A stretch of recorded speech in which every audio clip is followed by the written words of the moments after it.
Welcome to the final day of our beach blanket sew-along. Today, we are going to quilt our beach blanket and finish up our project. If you are placing the optional grommets on all four corners, this is the step where you would iron on the interfacing to the interior corner of your quilt top. Measure 1.5 to 2 inches from each corner and place your 2-inch square of interfacing. This interfacing will help to ensure that your grommets won't rip your fabric once they are installed. Now we can start creating the backing for our blanket.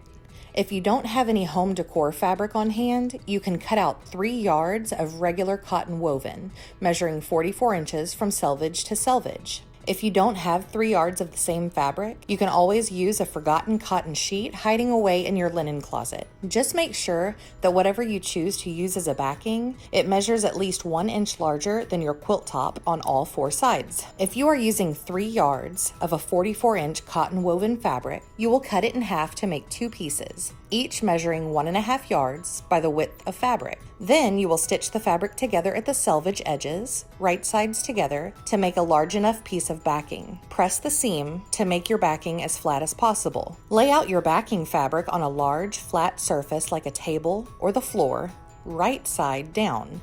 Then place your quilt top over it, right side up. If you have a seam line running up the middle of your backing piece, make sure and center your quilt top over that. Once your quilt top is placed where you want it, keep it in place by using safety or quilting pins in various locations, tacking both fabrics together. This will make small puncture marks in your fabric. You won't see them from a distance, but they will be visible up close. You can use a little basting spray instead if you have some on hand, if these punctures will bother you. Here you have a choice to make. If you are comfortable with your sewing skills and ability to sew a straight line, you can stitch in the ditch each and every seam row, attaching your quilt top to the backing. If you do this, you will start on the middle seam and work your way to the ends. Also, using a walking foot and keeping your feed dogs up is the best practice here. But if you're like me and just want to get the project finished, you can begin binding your beach blanket without stitching the seams. With your project fully laid out, trim the backing to 1 inch longer than the quilt top on all sides. Start on one side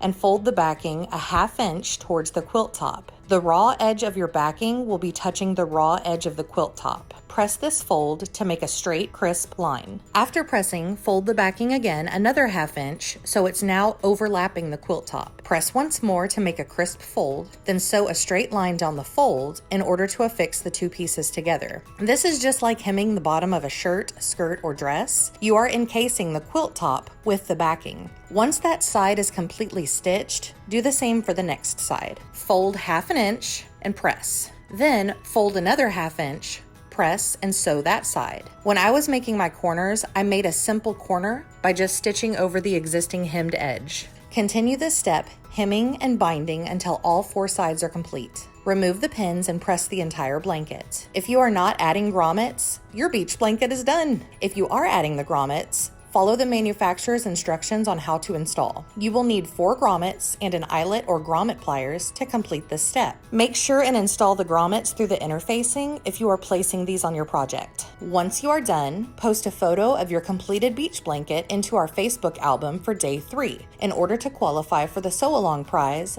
of a $25 gift certificate to Apothecary Fabrics. If you aren't a member of our group, check out the description below for the link. We would love to meet you and see the beach blanket that you created.